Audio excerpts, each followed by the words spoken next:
मेरे प्यारे हिंदी के प्रतियोगी अभ्यर्थियों, हिंदी वाग्धारा चैनल में आज आपका पुनः स्वागत है। इस उम्मीद और अपेक्षा के साथ कि आप अपनी तैयारी में भरपूर अपना 100% दे रहे होंगे और आपने भविष्य की चिंता करते हुए अपनी तैयारी में सुदृढ़ता प्रदान कर रहे होंगे। मेरे प्यारे बच्चों, यदि ये श्रृंखला आपको अच्छी लगे तो इसे सब्सक्राइब, लाइक अपने मित्रों में ज़रूर करें और शेयर भी करें। आइए हम लोग आगे बढ़ते हुए अगली श्रृंखला के पहले प्रश्न की शुरुआत करते हैं। पहला प्रश्न है हमारा, उसे आज जाना ही होगा में ही है क्रिया विशेषण, बी क्रिया विशेषण, ये विकल्प 2 बार हो चुका है, संबंध बोधक, डी निपातव्य। तो अब ही पर उसने रेखांकित किया है, ही कैसा निपात है, तो ये निपातव्य है। और निपात में भी 9 प्रकार जो होते हैं, ये सीमा बोधक या बलदायक निपात होता है। प्रायः परीक्षाओं में सीमा बोधक या बलदायक निपात को ही पूछता है।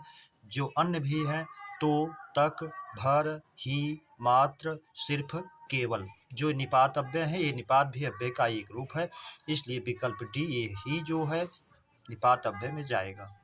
प्रश्न नंबर 2, अरे यह कैसे हो गया में अव्यय है विस्मयाति बोधक, समुच्चय बोधक, संबंध बोधक, क्रिया विशेषण। तो यह कैसे हो गया, ये आश्चर्य की बात दिखा रहा है। अरे संबोधन का चिन्ह है विस्मयाति बोधक, इसलिए ये विस्मयाति बोधक अव्यय में जाएगा, विकल्प ए। प्रश्न नंबर 3, किसका सदैव एक वचन होता है, ए पानी, बी वर्षा, सी जनता, डी सभी। तो पानी बहता है, वर्षा होती है, जनता आ गई, इन तीनों का हमेशा एक वचन में ही प्रयोग होता है, इसलिए विकल्प डी हमारा सही हो जाएगा, सभी। प्रश्न नंबर 4, रातों रात में समास है, ए अव्ययी भाव, बी तत्पुरुष, सी कर्मधारय, डी बहुव्रीहि। तो रातों रात जब कोई संज्ञा 2 बार आए, उसका 2 शब्द का रिपीटेंस हो, तो वहाँ पर अव्ययी भाव होता है। आप जानते हैं, दिनों दिन, रातों रात, धड़ाधड़, खटाखट, सरासर, ऐसे शब्द जब आते हैं तो एक संज्ञा दूसरे के लिए अव्यय का काम करने लगती है, तो अव्ययी भाव समास हो जाता है, इसलिए विकल्प ए हमारा सही हो जाएगा, अव्ययी भाव। प्रश्न नंबर 5, किसमें समाहार द्वंद्व है, ए आहार निद्रा, बी रामकृष्ण, सी पाप पुण्य, डी धर्माधर्म। समाहार द्वंद्व पूछ रहा है। द्वंद्व के 3 भेद होते हैं, इतरेतर द्वंद्व, समाहार द्वंद्व, वैकल्पिक द्वंद्व। इतरेतर द्वंद्व जिसमें 2 स्वतंत्र संज्ञाएं आती हैं, जैसे रामकृष्ण है, भरत शत्रुघ्न है, और समाहार में उसको समष्टि मूलक है, आहार निद्रा, दाल रोटी, हाथ पांव इस तरह से करके देता है, तो आदि करके आता है, आहार निद्रा आदि, दाल रोटी आदि, तो वो जाता है समाहार में, इसलिए विकल्प ए आहार निद्रा आदि विकल्प ए हो जाएगा। रामकृष्ण इतरेतर द्वंद्व हो जाएगा, 2 स्वतंत्र संज्ञाएं आ रही हैं। पाप पुण्य, धर्माधर्म, जब एक दूसरे के विपरीतार्थक शब्द आते हैं, पाप पुण्य, धर्माधर्म, लाभालाभ, इस तरह से जब आते हैं तो वैकल्पिक द्वंद्व में जाएगा, इसलिए दोनों ये वैकल्पिक द्वंद्व में, ये इतरेतर द्वंद्व में, आहार निद्रा जो है समाहार द्वंद्व में जाएगा। प्रश्न नंबर 6, कौन सी संज्ञा गुण धर्म प्रधान होती है, व्यक्तिवाचक, जातिवाचक, भाववाचक, डी द्रव्यवाचक। तो हम जानते हैं भाववाचक संज्ञा हमारी शील, स्वभाव, अवस्था, गुण, धर्म, दोष आदि प्रधान होती है, तो भाववाचक संज्ञा गुण धर्म प्रधान में हमारा जाएगा, इसलिए विकल्प सी सही हो जाएगा।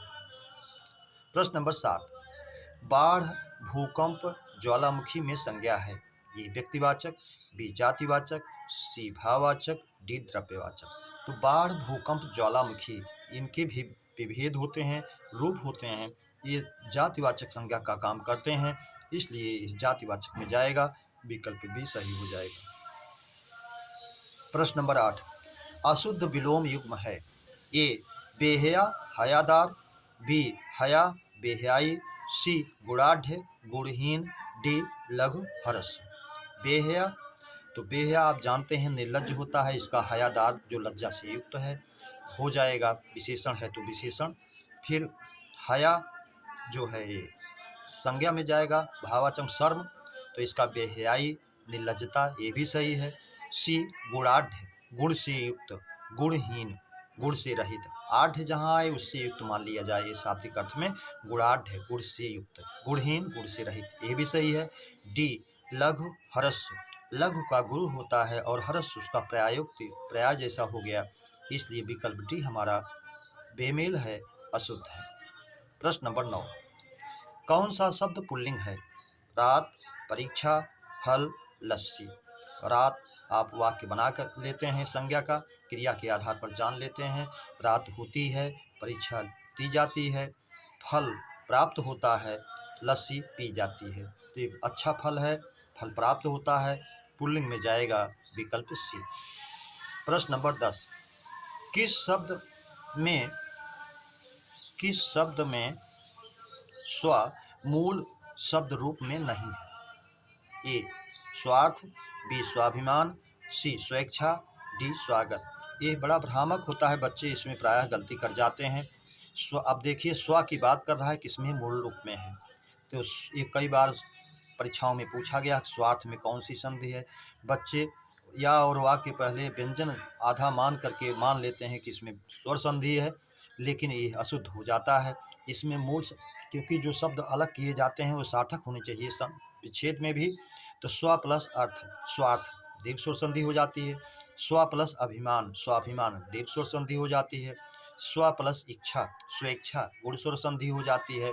सु प्लस आगत, स्वागत, यण स्वर संधि तो है, वाक्य पहले आधा सा भी व्यंजन भी है, लेकिन इसका मूल शब्द के रूप में जो उपसर्ग है वो सु है और आगत है। इस और तीनों में स्व है, स्व माने अपना, यहाँ सु माने सुंदर, तो डी हो जाएगा बेमेल है, जो उसका मूल रूप में सु जिसमें नहीं है। प्रश्न नंबर 11, यमुनोर्मी में संधि है? गुण स्वर संधि, वृद्धि स्वर संधि, यण स्वर संधि, अयादि स्वर संधि। तो यमुनोर्मी में यमुना प्लस उर्मी, आ या आ के बाद ऊ या ऊ आए तो ओ हो जाता है, तो गुण स्वर संधि हो जाएगी। यमुनोर्मी, विकल्प ए सही हो जाएगा। प्रश्न नंबर 12, प्रतिच्छन्न का विलोम है? प्रतिपन्न, विच्छिन्न, शून्य, पन्न। प्रतिच्छन्न, प्रति इसमें अशुद्ध छप गया है, प्रच्छन्न होना चाहिए। प्रच्छन्न का विलोम है, प्रच्छन्न माने छिपा हुआ, प्रतिपन्न माने खुला हुआ, तो विच्छिन्न अलग किया हुआ नहीं होगा, शून्य से कोई मतलब नहीं, पन्न से कोई नहीं, तो प्रच्छन्न का छिपा हुआ, प्रतिपन्न खुला हुआ, विकल्प ए हमारा शुद्ध विलोम हो जाएगा, प्रतिपन्न। प्रश्न नंबर 13, जिह्वा के आधार पर स्वर के भेद हैं? ए 2, बी 3, सी 4, डी 5। तो जिह्वा के आधार पर हमारे 3 भेद होते हैं स्वर के। अग्र जिसमें आता है हमारा ई और ई ऐ, और उस मध्य में आता है केंद्रीय मध्य स्वर कहते हैं, उसमें आता है ह्रस्व, और पश्च में आता है बड़ा आ, उ, ओ, औ। तो इस तरह से हमारे जिह्वा के आधार पर स्वर के 3 भेद हुए, अग्र, पश्च, मध्य, विकल्प भी हमारा सही हो जाएगा 3। प्रश्न नंबर 14, ओ औ का उच्चारण स्थान है? ए कंठोष्ठ, बी कंठतालु, सी दंतोष्ठ, डी कोई नहीं। तो दंत और ओष्ठ वा का होता है, वकार से दंतोष्ठम। कंठतालु, ए और ऐ का कंठ और तालु होता है, ओ और औ का कंठोष्ठ होता है, इसलिए विकल्प ए सही हो जाएगा, कंठोष्ठ। प्रश्न नंबर 15, के हित, के निमित्त, के वास्ते, के लिए किस कारक का चिन्ह है? इसको जानते रहिए, बहुत महत्वपूर्ण है, परीक्षाओं में पूछा जाता है, और सारे प्रश्न आपकी परीक्षाओं के पूछे हुए हैं, किसी न किसी परीक्षा में सब प्रश्न पूछे गए हैं। तो के हित, के निमित्त, के वास्ते, के लिए, जैसे मान लीजिए राक्षसों के विध्वंस के हित या के निमित्त भगवान राम ने जन्म लिया, या मेरे ही वास्ते ईश्वर की कोई कृपा नहीं, ऐसा, या वह के लिए जहाँ भी आए, जैसे वह गरीबों के उत्थान के लिए कार्य करते हैं, तो ऐसे जहाँ वाचक चिन्ह आए वो संप्रदान कारक में हमेशा जाते हैं, इसलिए विकल्प सी हमारा सही हो जाएगा, संप्रदान कारक। प्रश्न नंबर 16, के मारे में कारक है? ये वाचक के रूप में जहाँ मिले के मारे, कौन सा कारक होगा? करण कारक,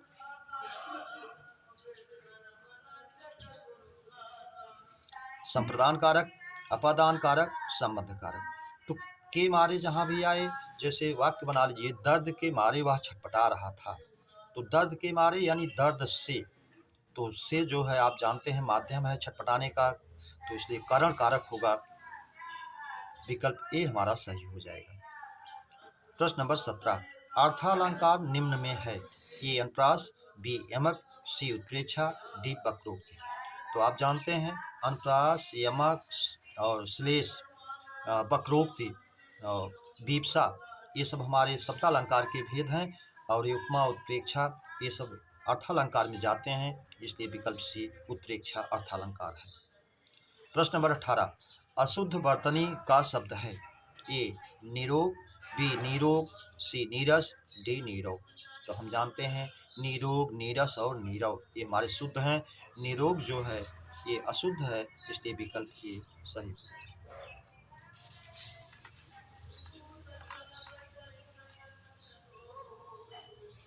प्रश्न नंबर 19, बद्ध्वागमन का संधि विच्छेद है।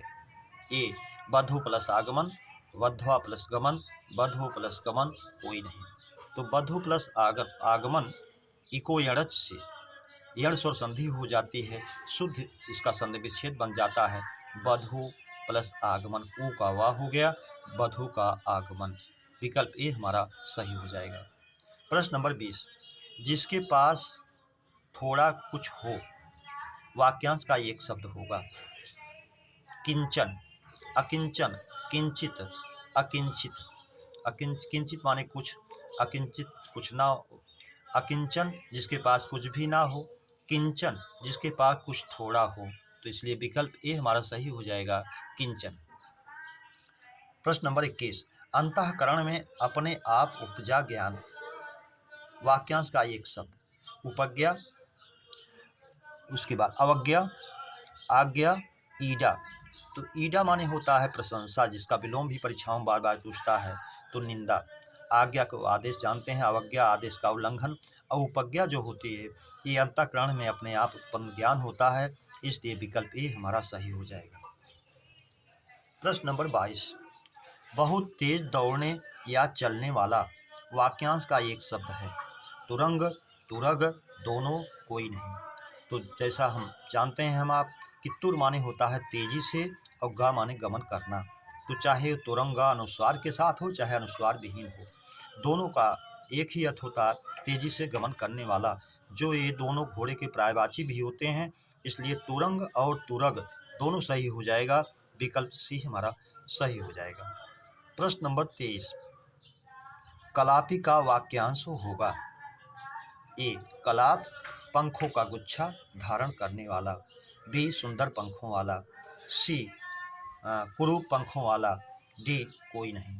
तो सुंदर पंखों वाला तो भाव में थोड़ा मिलेगा, लेकिन इसका शुद्ध कलाप जो है पंखों का गुच्छा धारण करने वाला, विशेष रूप से ये सटीक है, इसलिए विकल्प ये होगा, कलाप पंखों का गुच्छा धारण करने वाला, अर्थात मोर का पर्यायवाची है। प्रश्न नंबर 24, जो फूल पूरा खिला हो, निमीलित, मुकुलित, प्रफुल्लित, मलावित। तो जो फूल पूरा खिला हो वो निमीलित होगा। वैसे निमीलन का शाब्दिक अर्थ आप समझते हैं, बंद करना, आंखों के लिए प्रयुक्त होता है, लेकिन जब फूल खिलने के भाव में आएगा तो ये निमीलित जो है पूरा फूल खिले होने के भाव में जाएगा। विकल्प ए सही हो जाएगा, निमीलित। बिंदु का बहुवचन है। ए बिंदुओं, बी बिंदु, सी बिंदुएं, डी कोई नहीं। तो बिंदु का बहुवचन जो है मूल रूप से बिंदु ही होगा, इसलिए जो है विकल्प भी हमारा सही हो जाएगा। और ये निर्विभक्तिक है, सविभक्तिक अगर कहीं वाक्य बना के पूछता है तो भले दूसरा आप माने बिंदुओं को, अन्यथा बिंदु का बहुवचन बिंदु ही होगा। प्रश्न नंबर 26, आदर देने एवं बड़प्पन हेतु किस वचन का प्रयोग होता है। एक वचन, बहुवचन, उभयलिंग, डी सभी। तो हम जानते हैं आदर या बड़प्पन के भाव में हमेशा बहुवचन का प्रयोग किया जाता है, इसलिए विकल्प भी हमारा सही हो जाता है। प्रश्न नंबर 27, यदि नेहा परिश्रम करती तो परीक्षा में अवश्य पास हो जाती, में काल है। ये हेतुमत भूतकाल, बी सामान्य भूत, सी सामान्य वर्तमान, डी कोई नहीं। तो आप जानते हैं हेतु हेतुमत भूतकाल में वाक्य शर्तात्मक होता है, कंडीशनल होता है। यदि नेहा परिश्रम करती तो परीक्षा में अवश्य पास हो जाती। ये कंडीशनल है, शर्तात्मक है, इसलिए विकल्प ए हेतु हेतुमत हो जाएगा। एक कार्य दूसरे के कार्य के होने पर आश्रित रहता है। प्रश्न नंबर 28, सत्संग में जाने के बाद मन को शांति मिली है। आसन्न भूतकाल, सामान्य वर्तमान, सामान्य भविष्य, कोई नहीं। तो हम जानते हैं जो कार्य निकट में समाप्त हुआ रहता है वह आसन्न भूत होता है और यह पूर्ण वर्तमान का पर्याय भी होता है, इसलिए दोनों विकल्प को एक साथ नहीं देता है। तो यहाँ मन सत्संग में जाने के बाद मन को शांति मिली है, ये कार्य जल्दी में निपटा है, इसलिए विकल्प ए सही हो जाएगा, आसन्न भूतकाल। प्रश्न नंबर 29, कानों सुनी बात पर विश्वास मत करो में कारक है। ए संप्रदान, बी अपादान, सी संबंध, डी करण कारक। तो कानों सुनी बात यानी कानों से सुनी हुई बात, कानों जो है हम माध्यम का काम कर रहे हैं, इसलिए करण कारक होगा, विकल्प डी हमारा सही हो जाएगा, करण कारक। प्रश्न नंबर 30, उससे अच्छा तो आप हैं में कारक है। ए संप्रदान, बी अपादान, सी कर्मधारय, डी करण कारक। तो आप जानते हैं एक ऐसा कारक है हमारा जो अलगाव के भाव में मूलतः आता है, लेकिन उसके और भी नियम है। डर के योग में, तुलना के योग में जहाँ होता है वहाँ भी अपादान होता है। यहाँ तुलना की गई है कि उससे अच्छे तो आप हैं, इसलिए अपादान कारक होगा। जहाँ तुलना की जाए वहाँ भी अपादान होता है, विकल्प बी। प्रश्न नंबर 31, धूर्जटि, कपर्दी, मदनारी पर्याय है। शिव का, विष्णु का, इंद्र का, गणेश का। धूर्जटि कपर्दी जटाओं वाले और मदनारी मदन के कामदेव के जो शत्रु हैं, मदन के अरि वो भी भगवान विष्णु हैं, क्योंकि उन्होंने उनको भस्म किया था, इसलिए मदनार कहा गया। तो भगवान शिव का ही पर्याय बनेंगे इस तीनों, विकल्प ए हमारा सही हो जाएगा। प्रश्न नंबर 32, निम्न में शुद्ध वर्तनी है। प्रामाणिक, बी धनिक, सी सामाजिक, डी सभी। तो प्रमाण में एक, समाज में एक, सामाजिक तो आपकी समझ में आ रहा होगा, लेकिन धन में भी एक लगने पर धानिक नहीं हुआ, ये अपवादिक। इसको आप मानिए कि सब में प्रथम शब्द का प्रथम स्वर दीर्घ वृद्धि नहीं होती है। कुछ अपवाद के शब्द हैं जैसे धनिक है, वर्णिक है, तो ये सब जो है वृद्धि में नहीं जाते हैं। शब्द हमारे तीनों सही हैं, प्रामाणिक भी, धनिक भी, सामाजिक भी, इसलिए विकल्प डी सही हो जाएगा। प्रश्न नंबर 33, पाला, बर्फ, चांदनी, शीतलता अनेकार्थी है। ए तात, बी तुहिन, सी तुरंग, डी द्विज। किसका है अनेकार्थक शब्द, कौन सा है? तो द्विज आप जानते हैं ब्राह्मण, पक्षी, चंद्रमा, दांत, ब्रह्मा, ये सब द्विज का है। तुरंग घोड़ा, चित्त भी होता है। तुहिन पाला, बर्फ, चांदनी, शीतलता, ये अनेकार्थी है, अनेकार्थक शब्द तुहिन का, इसलिए विकल्प भी सही हो जाएगा। तात का आप जानते हैं पिता, पूज्य, गुरु, भाई, मित्र, धारा, मर्म, बड़ा, ये सब तात के अनेकार्थी होते हैं। प्रश्न नंबर 34, खेत जोता गया में वाच्य है। ए कर्तृवाच्य, बी कर्मवाच्य, सी भाववाच्य, डी कोई नहीं। तो खेत जोता गया, यहाँ कर्ता प्रत्यक्ष नहीं है, प्रच्छन्न है, इसलिए जो है ये कर्मवाच्य में जाएगा कि किसान द्वारा खेत जोता गया या मजदूर द्वारा खेत जोता गया, कर्ता छिपा हुआ है, फिर भी कर्म की प्रधानता है, कर्म के अनुसार क्रिया रखी गई है, कर्मवाच्य में जाएगा, विकल्प बी। प्रश्न नंबर 35, पिताजी से चला नहीं जाता में वाच्य है। कृत्यवाच्य, कर्मवाच्य, भाववाच्य, कोई नहीं। वाक्य में भाव की प्रधानता है, क्रिया की प्रधानता है, इसलिए भाववाच्य में जाएगा। भाववाच्य में क्रिया हमेशा अन्य पुरुष बहुवचन की ही होती है, विकल्प सी हमारा सही हो जाएगा, भाववाच्य। मेरे प्यारे बच्चों, इस श्रृंखला के 35 प्रश्नों पर चर्चा हम लोगों ने किया। उम्मीद करता हूँ ये श्रृंखला आपको बेहतर लगी हो, तो इसे सब्सक्राइब, लाइक और अपने मित्रों में शेयर जरूर करें। इसी उम्मीद और अपेक्षा के साथ, आप लोगों के उज्जवल भविष्य की कामना के साथ, हृदय से धन्यवाद। जय हिंद।